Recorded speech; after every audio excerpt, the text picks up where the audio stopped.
My name is Wang. I'm the Vice President of Capital Markets and Corporate Development of Canaan Inc. with a ticker CAN listed on NASDAQ. Joining me today is Skot, who is well known as the inventor of Bitaxe initiative, also a board member of 256 Foundation. To those who haven't known you, could you just make an introduction of yourself, about what you do, what your passion is, and what have you been working on recently? My name's Scott. I'm a Bitcoiner. I'm an electrical engineer. Some years ago, I wanted to make my own Bitcoin miner with an ASIC in it. And so it turned out at the time it was not very easy to do. There wasn't a lot of information about how to do it. So I spent a long time reverse engineering what's out there to figure out how to build my own miner. And that is what became the Bitaxe. It's a small miner. It's very small, right? Very low hash rate. It's also an open source project, which is pretty unique in this industry. Over the last couple of years, it's become a household name. Like, a lot of people are getting into it, and it's changing, I think, Bitcoin mining a bit, because it's not a profitable miner to run. Like, you don't run this miner to make money. You basically run it because you want to. It's low cost. You can just get in there and you can just run it because you have the curiosity to try mining. Now I'm also working with the 256 Foundation. The 256 Foundation is a nonprofit in the US, a 501c3, founded to advance open source in Bitcoin mining. And so this is kind of to bring what was started with the Bitaxe to all levels of Bitcoin mining, to open source it. And I really think that the open source, what we're trying to achieve with open sourcing Bitcoin mining is to increase development, to increase what people can do with Bitcoin miners. We saw a huge explosion in the growth of the internet when the technologies and the software behind it became open source with Linux and Apache and all those things. And I really think that same thing can happen with Bitcoin mining. So that's what we're advocating for with the 256 Foundation. You're well connected in community and well known for your contributions. What are the most common challenges that developers have, been facing? What would the manufacturing designers in this, for example, Canaan, can do to help these designers? By far, the biggest problem we have as designers of miners and builders of miners is sourcing the ASICs themselves, right? As you know very well, the ASIC is the magical component that makes it a Bitcoin miner. All the other components are easily available off the shelf, all the power supplies, voltage regulators, all that good stuff, right? We can get that, no problem. But what makes it an ASIC miner is the chip. And we struggle getting that because to date, no ASIC manufacturers readily make those chips available to builders. So that is a huge hurdle for us right now. All the time I get messages from people who want to build their own Bitaxe from scratch. And they're like, where do I get the chips? And I don't have a good answer for them. That is unfortunate, and I hope we can be helpful in the near future. Yes. Give me a distribution of the typical user of Bitaxe platform. To be honest, I don't know, because I just design the Bitaxe. I don't manufacture them or sell them. I just design it and put the plans out there. And so anyone who wants to can make them. They can make one for themselves. They can make 1,000 and sell them. But people that I've heard from, they've just heard about Bitcoin and they want to get into Bitcoin. And so they get in via like a device, like a miner. They know absolutely nothing about Bitcoin, but they want to try it. This looks cool. Maybe they want to play the lottery. Maybe they're solo mining. Yeah. All the way, like the whole scale of people up to, mining developers, people who are working on where they can see how it's working. Like, they can debug their software from the miner client side. People like my parents who are just like, well, that looks cool. I want to give it a try, because it's a fairly low cost device. And so it's a low barrier to entry. Like, you can just get this and you can just give it a try, and maybe it sits on your shelf and you forget about it, but maybe, you go down the rabbit hole and next thing you know, you're buying big rigs and setting up a whole operation. I've seen all of those things happen from home mining.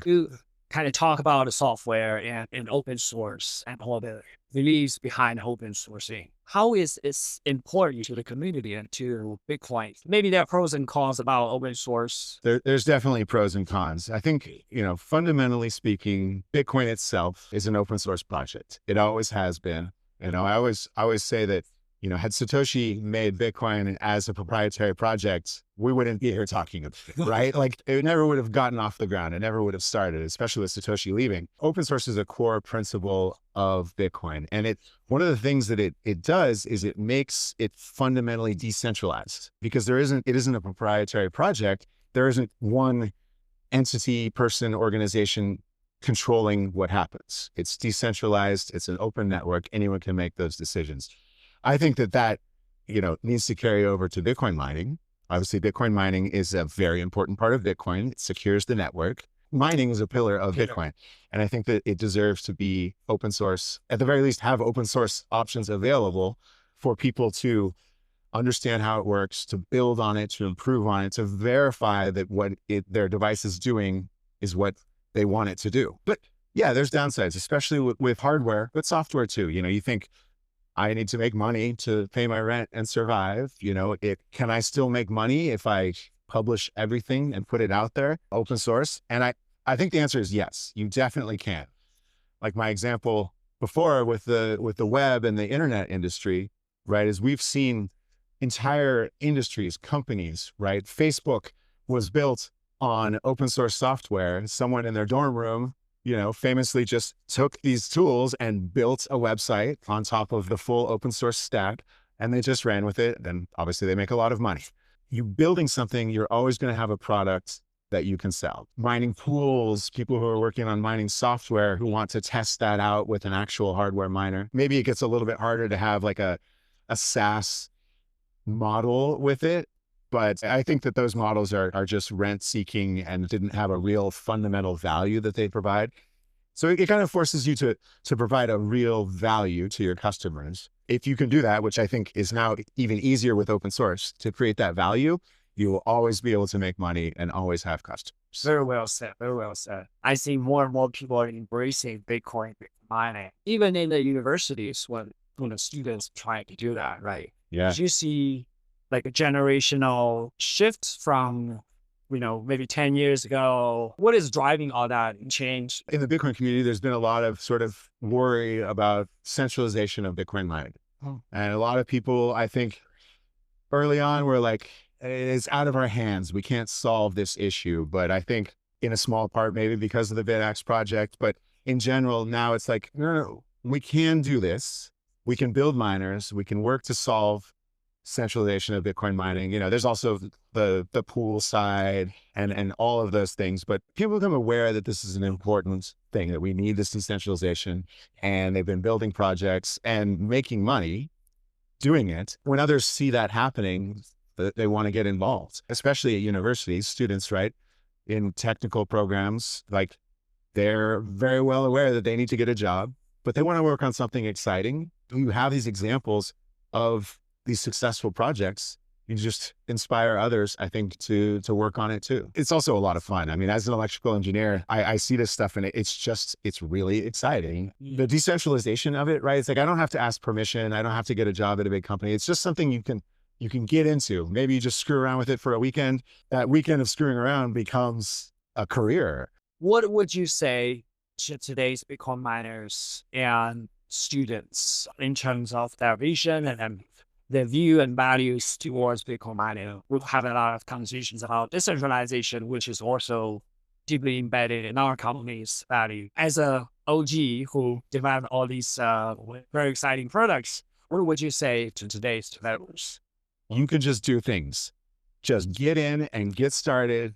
Don't be worried about screwing up. Like, just try things. It's never been a better time to just try out things, see what you can do. You can utilize AI tools. You can just try things. You can build it. And if you publish what you're doing, if you talk with other people about what you're doing, you're going to find all these other people who are interested in doing the same thing too. And, it's like really, family. it is. It's like family, and it's really exciting where it can go. If you're unsure now about how it works, don't worry. Just get going, get started, and you can build things.